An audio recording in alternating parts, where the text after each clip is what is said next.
How to make your school reports look longer than they are. This subtle trick will lengthen your school report without your having to write a single extra word. You will need a report stored on a computer and flexible ethics. Step 1. When you're finished writing your paper, launch your word processing program's Find and Replace function. Often, it's under the Edit menu. Step 2. Type a period in the spaces for Find and for Replace. Step 3. Highlight the period in the second or replace space.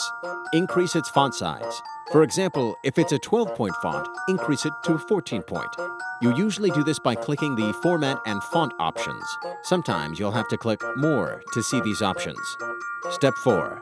Click Replace All. This will change the font of all your periods. Don't change your entire paper's font size or set ridiculously narrow margins. That's too obvious. Step 5. Remeasure your paper. Depending on how long your report was to begin with, simply enlarging the periods can add anywhere from 1/2 to 2 or more pages. Did you know? Having a 16-page, 12-point paper changing the periods to 14-point will stretch the paper to 19 pages.